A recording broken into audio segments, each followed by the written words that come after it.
제가 사실 오픈 이노베이션은 우리나라에서 가장 처음 쓴 그 용어일 것이고, 큰 회사가 이제 어떤 식으로 오픈 이노베이션을 활용하는지 그런 부분에 대한 좀 제가 좀 배웠기 때문에 좀 말씀을 하시게 된 것 같습니다.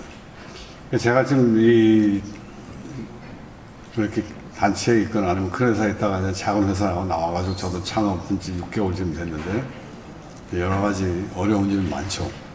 근데 이제 결국은 가야 할 일이 작은 회사, 특히 작은 회사인 경우에는 가야 할 길이 오픈 이노베이션이 아닌가 이런 생각을 많이 했고, 그래서 제가 오늘 처음으로 이런 자리에서 오픈 이노베이션에 대해 가지고 좀 개념도 좀 정리를 좀 해봤고요. 그래서 우리 어떻게 가야 될 건지, 이거를 어떤 식으로 활용할 수 있는지 그런 부분에 대해서 잠깐 말씀드리겠습니다. 제가 세 가지만 말씀드릴 텐데, 우선 오픈 이노베이션에 대해서 우리가 어느 정도 이렇게 컨셉을 갖고 있는지 그런 부분도 정리 좀 해볼 필요가 있어가지고, 제가 이제 컨셉과 그 퍼스펙티브에 대한 그 자료를 좀 만들어 봤습니다. 컨셉 자체는 옛날부터 있어왔던 거고, 그걸 이제 어느 정도 이 학문적으로 개념화한 것이 이제 프로페서 체스코가 2004년에 얘기를 했었고요. 그분하고 이제 뭐 거의 300을 읽고 있는 이 닥터 카스만 분이랑 하고 이제 그 앵켈이라는 분은 스위스 쪽에 있는 계신 분들입니다. 그분들이 이제 어떻게 보면 학문적으로 굉장히 연구를 많이 하시고, 이게 R&D 매니지먼트의 입장에서 시작한 건데, 그 두 양쪽의 이제 학문 학파가 이제 다시 또 새로운 이 합의라기보다도 서로의 그 연구 결과를 합쳐가지고 2010년에 가장 최근에 나온 그런 페이퍼인데, 이제 오픈 이노베이션을 이제 이거 개념화하는 보면 뭐 그냥 사실 M&A 같은 것이 이제 오픈 이노베이션의 하나의 툴로 이제 쓰이고 있고, 실제로는 뭐 많이 되어 왔지만은 그걸 정리했다는 것이 이제 가장 중요한 것이고, 결국은 이제 이 퍼널이라는 건 결국 기술 개발의 어떤 이 메커니즘이라고 아니면 또 인스티튜션이라고 얘기할 수 있는데, 이제 안쪽에 있는 결국은 내부에서 그러니까 도출된 그 기술만 가지고 외부의 새로운 그 환경에 대처하는 것이 이제 어렵다. 이제 그것이 결론인 것이고, 그래서 외부에서 나온 기술, 여러 가지 아이디어, 그다음에 심지어는 인력까지 내부에 활용할 수 있게끔 만드는 것이 이제 이 기본 개념입니다.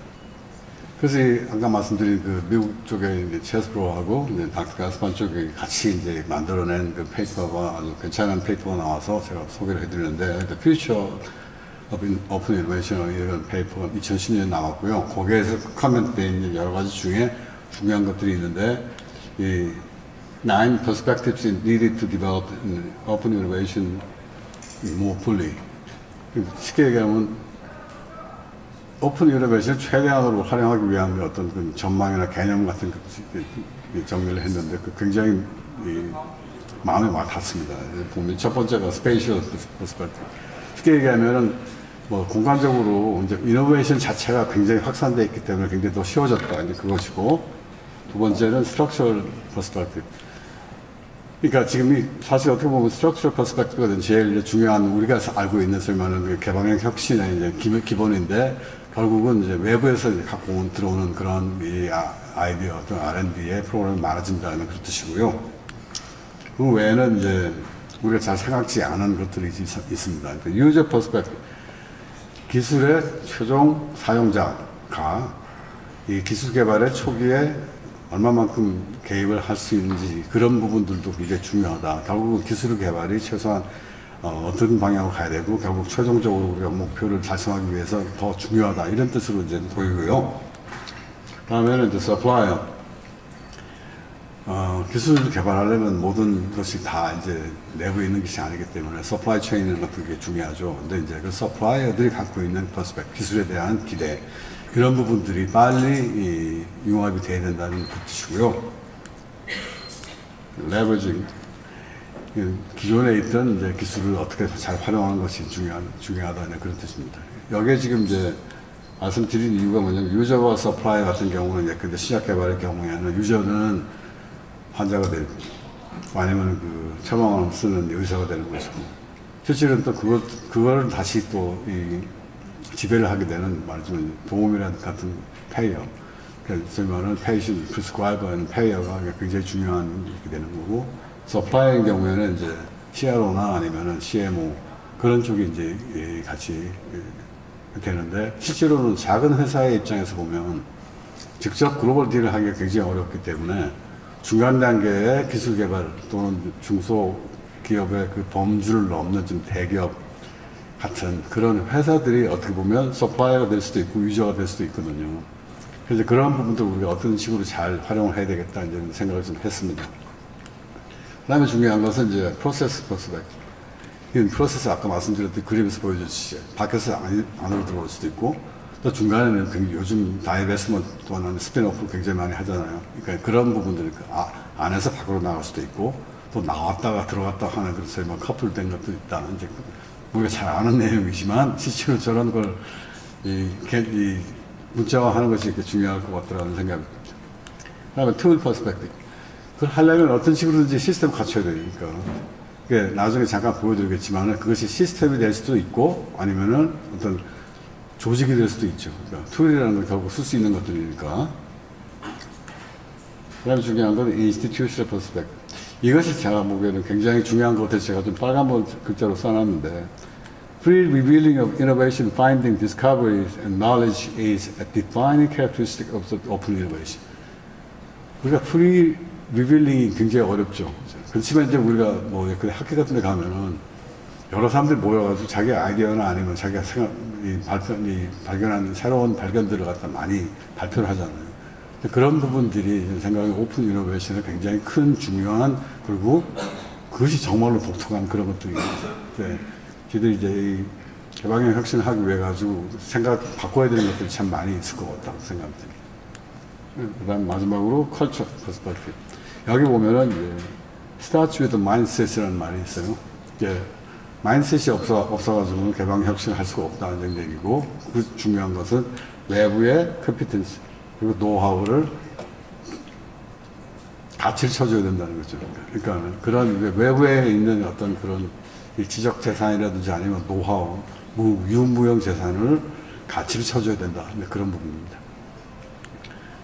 그래서 이 오픈 이노베이션을 갖다가 계속 지금 글로벌 파마 인더스트리에서는 벌써 10년 이상 지금 굉장히 중요한 얘기를 하고 있는데, 제가 2013년에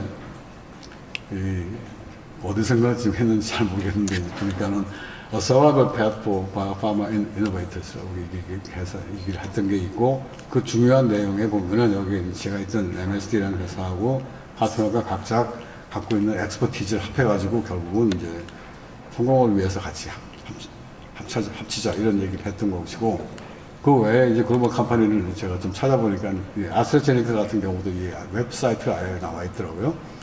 그 다음에 이제 그 GSK 같은 경우는 자기네가 지금 뒤쳐져 있는 캔서 이뮤노테라피 같은 데서 오픈 이노베이션을 추진하고 있는 중이고, J&J 같은 경우는 이미 아이디어 포털을 가지고 여러 개의 이제 이 헙을 갖고 있으면서 그 헙 내에 실제로 이제 일을 할 수 있는 그런 공간도 만들어져 있습니다.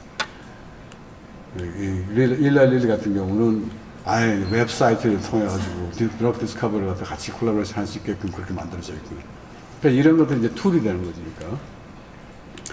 그 다음에 오픈 이노베이션은 그럼 정말로 이 오픈 이노베이션 드라이브 할 수 있는, 드라이브 했던 어떤 원인을 보면은 결국 코스트 버스 프로덕티비티 문제인데, 2001년부터 이제 2010년 사이에 보면은 이 레비뉴, 바이오파마 또는 인더스트리 레비뉴 전체가 한 60% 증가했고, R&D를 한 20% 증가했는데, 실제로는 프로덕트의 그 시장 진출은 90%가 안 되는 거예요. 이걸 약간 더 이제 이 드라마틱하게 표현한 게 이 그래프인데요.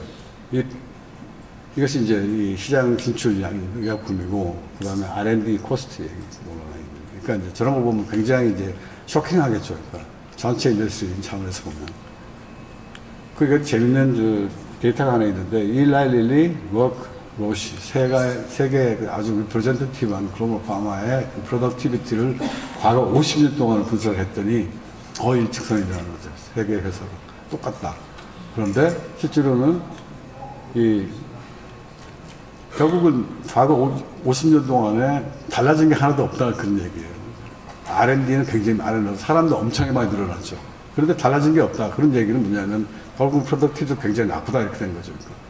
그 실제로 이걸 리포트를 하는데 모건 스탠리에서 보면은 지금 외부에서 갖고 들어오는 가치가 내부에서 개발된 가치 한 3배 정도 된다. 이런 얘기를 하거든요. 그러니까 그만큼 이제 프로덕티비티의 문제가 이제 있는 것이죠. 그러니까 여러 가지 이제 여러 회사들이 그게 정말로 생존의 방법이라는 얘기를 했었던 거고, 여기 모건 스탠리의 리포트를 단적으로 얘기를 하게 되면은 리서치 하지 말고 서치를 하라.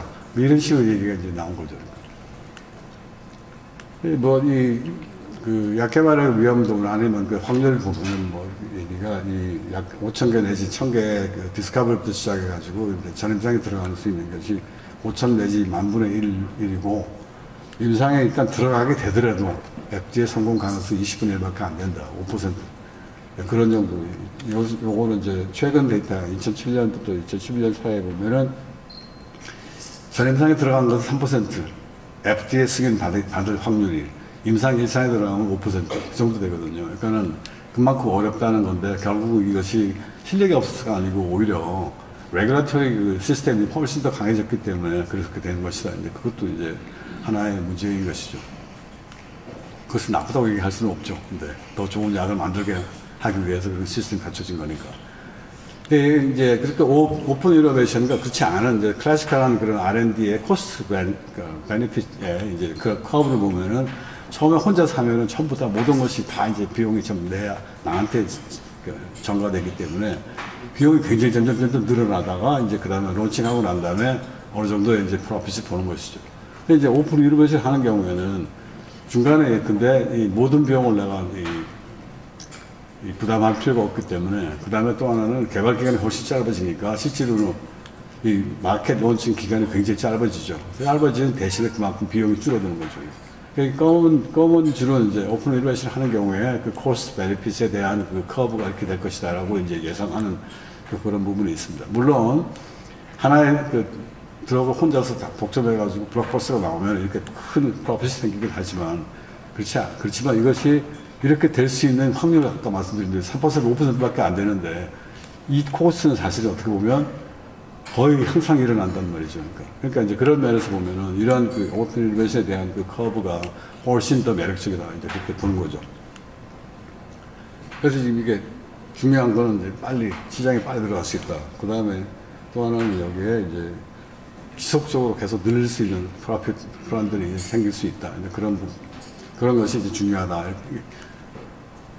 그다음에 또 한 가지는 뭐냐면 이제 지금까지 클래식하는 방법이든 어떤 방법이든 간에 중간에 중단하는 그런 리스크가 굉장히 많이 있는데 이게 그 리스크를 그러니까 중단의 리스크를 어떻게 줄일 수 있는지 그래서 이제 여러 가지 아이디어가 나온 거 보면은 이제 어트리션을 빨리 하자. 될 것 같으면 계속 밀지만 안 될 것 같은 경우를 빨리 말하자면 죽이자 이제 프로그램을. 그래서 다이베스트먼트 생기고 이제 디프라이타이제이션 생기고 그래서 아웃라이센션도 막 생기는 거죠. 그러니까 글로벌 컴퍼니에 지금 나와 있는 이 다이베스트먼트 이 아셋이 거의 뭐 500개 정도 되거든요. 근데 아무도 안 사갖고요. 너무나 비싸고 거기다가 이 다이베스트 된 거라는 그런 리스크가 있으니까요. 그렇지만 이제 특별한 예컨대 의미가 있는 그 아셋들이 굉장히 많이 있습니다, 사실은. 이런 부분에 대한 얘기를 계속 하고 있는데, 그럼에도 불구하고 어쨌거나, 글로벌 라이센싱 보면은 굉장히 많은 라이센싱이 일어나고, 1년에 100개 정도의 글로벌 라이센싱이 일어나는데, 여기는 사실 잡혀 있는 거는 1억 달러 이상 정도의 이 딜만 지금 얘기돼 있고, 사실 그 적은 거는 훨씬 더 많겠죠.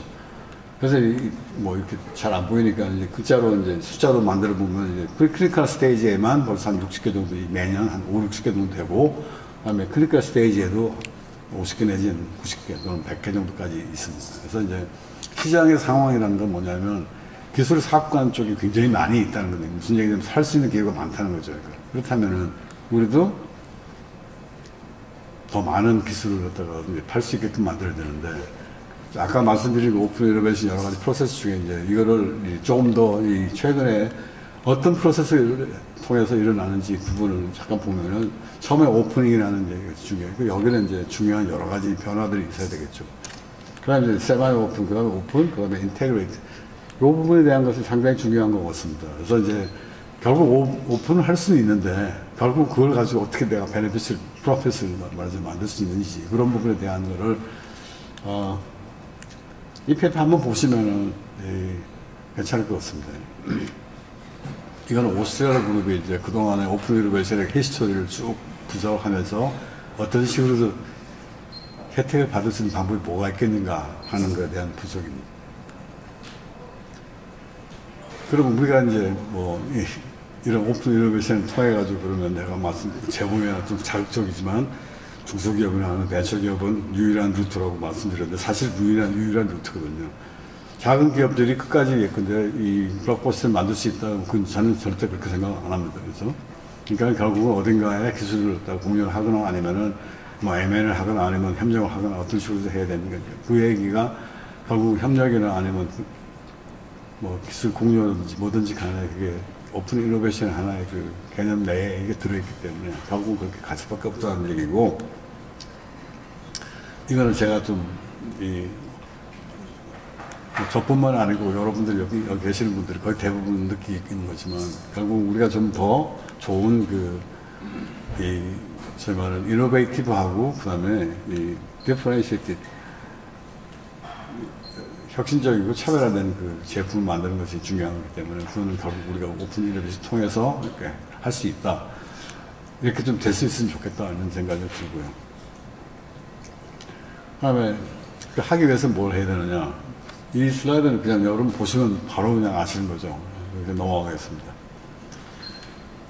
기술을 팔기 위해 가지고는 다른 사람들이 무엇을 원하는 건지를 알고 내가 뭐를 가지고 있는 건지를 알게 되면 결국은 성공의 가능성이 높아지겠죠. 그래서 GPG기. 이 굉장히 간단하게 만들어 놓은 인라인 센싱의 그 스키임인데 여기서 중요한 거는 테크놀로지 이슈뿐만이 아니고 디벨롭먼트 이슈를 항상 평가를 한다는 겁니다. 즉 얘기하면 나의 기술은 굉장히 좋은데 그건 좋은데 그 기술이 어떻게 개발돼야 될 건지에 대한 청사진이 있어야 된다는 얘기입니다. 그래서 나는 이걸 잘하니까 이것만 열심히 하는 게 아니고 이 다음 단계에 누가 가져가든지 간에 그 사람이 가져가서 어떻게 개발이 잘 될 수 있게끔 나는 청사진을 만들어 놔야 된다는 얘기죠. 거기에 따른 여러 가지 증거가 있어야 되는 것이고요. 그래서 이제 제가 글로벌 라이센싱의 한 파트로서 일하면서 이제 배운 여러 가지 좀 종합해서 보면은 세 가지가 있어요. 하나는 scientific and technological issue. 이것들은 정말로 사이언티픽하게 굉장히 좋은 그런 것들이 있어야 된다는 것이고, 결국은 뭐 모드 백신 이런 거는 뭐 당연히 중요한 것이죠. 그 다음에 이제 이 개발의 전략. 이것이 가게 되면은, 다음 단계에 가게 되면 뭘 해야 되고, 그 다음 단계에 가서는 뭘 해야 되고, 이런 부분에 대한 거를 큰 그림에 대한 이해가 좋으면 좋을수록 기술 개발이 잘 될 수 있고, 그 다음에 그것이 라이센스도 잘 될 수 있다. 그런 뜻입니다. 세 번째가 이제 매니팩처링 부분. 결국은 허가를 받아야 되니까 그런 부분들에 대한 여러 가지 도큐멘테이션이라든지 아니면 그런 퀄리티에 대한 것들이 굉장히 중요하다고. 이게 전부 별로 저는 사실 약해보는 입장에서 보면 만드는 것 자체 이 생산 같은 건 별로 중요하지 않다고 생각하는데 안 되는 이슈가 가장 이게 제일 많았어요. 그러니까 그만큼 중요하다는 거죠. 두 번째가 이제 기술뿐만이 아니고 마케터빌리티. 결국은 이 제품이 뭘 지향하느냐, 그것이 어떻게 이 마켓 안에 이제 진입을 할 것인가, 그런 부분에 대한 걸 갖다가 굉장히 중요하게 분석을 하는데, 하나가 이제 우리가 잘 알고 있는 원맨 니드의 정확한 정의, 이런 것들이 필요하죠. 그래서 이제 이 정확한 정의가 있으면은 결국은 마켓 트랙션, 결국은 마켓에서 잘 받아들일 수 있는 그런 이제 이 제품이 나올 수가 있는 것이고요. 그 다음에 마케팅 스트래티지. 이 마케팅 스트래티지, 우리는 뭐 기술을 개발하는 회사인데 무슨 마케팅 스트래티지야 이런 얘기를 하는데 그렇지가 않다는 거죠. 이 마켓이 어떤 마켓이 형성이 돼 있고 그 마켓 안에 내 프로덕트가 최종적으로 10년이나 또는 7년 후에 시장에 들어갈 때 어떤 마켓에 뚫고 들어갈 것인가, 그걸 뚫고 들어갈 수 있는 여지가 얼마큼인지, 그런 것이 다 마케팅 스트래티지죠.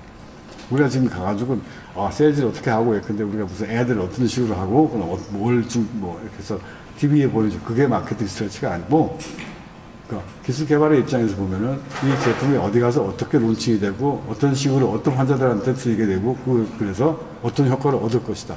그러니까 그 마켓이 얼마만큼 중요하다. 그 마켓을 우리가 지금 근데 독점할 수 있거나 아니면은 최소한 경쟁력이 굉장히 강하다. 이런 부분들 보여주는 거죠. 세 번째가 이제 레귤레터리인데, 이거는 어차피 넘어야 되는 이 산이기 때문에 그 산을 어떻게 넘을 것인가. 그냥 말하자면 이 밧줄을 달고 정말 락클라이밍 할 것인지, 아니면 좋은 길을 통해서 좋은 길을 선택해서 편하게 갈 것인지, 이런 부분들이 한 것. 그게 로드맵이고, 그게 이제 보여져야 되는 거죠. 청사진이니까는 어차피 다 만들지는 않았지만, 청사진이라는 거는 내가 이렇게 갈 것이라는 걸 보여주는 거잖아요. 근데 그런 부분에서 얼마만큼 좋은 그 에비던스를 갖고 있느냐, 이런 것들이 중요하다. 세 번째는 people and culture. 이건 오픈 이노베이션 아까 말씀드렸듯이 마인드셋에서 시작한다고 얘기했고, 그 밸류를 말하자면 내 밸류뿐만이 아니고 남의 밸류를 굉장히 중요시해줘야 되는, 존중해줘야 되는 것이요. 이제 people, passion, 이건 우리가 다 갖고 있는 거죠. 근데 이제 커뮤니케이션 스킬이고, 또 하나는 서로가 존중해야 되는데, 그 존중하는 부분을 참 인식하는 부분이 많이 있는데, 그 부분을 우리가 고쳐야겠다는 생각이 들어요. 두 번째는 컬처. 이거는 이제 서로 믿을 수 있다는 것 부분, 그것도 굉장히 중요한데, 이제 처음에 잘못 얘기하게 되는 경우에 나중에 그걸 잘못됐다는 것보다 빨리 고치고, 그런 부분이 필요한데, 우리는 한번 잘못하면 이제 계속 고집을 피우는 그런 부분도 좀 있는데, 그거는 환영받지 못한다. 세 번째, 트랜스페런시. 우리는 과학자들은 다 트랜스페런시를 지킨다고 얘기하지만, 사실은 트랜스페런시 안 지키는 분이 많이 있죠. 프레젠테이션 보면은 자기가 원하는 데이터만 보여주고, 실제로 그렇지 않은 부분은 데이터 안 보여주고, 물어보면 잘 모른다고 얘기하고, 그러면 안 된다는 거죠. 그래서는 말하자면 트랜스페런시가 지금 우리가 원하는 만큼의 트랜스페런시를 얻을 수가 없는 그런 부분이 됩니다. 그래서 우리가 지금 일단 나머지 이제 한 가지 제가 그럼 작은 회사들이 뭘 해야 될 것인가 말씀드리고 싶은 거는, 우리한테 주어진 명제는 결국 미충적 임상적 요구를 해결할 수 있는 혁신적이고 차별화된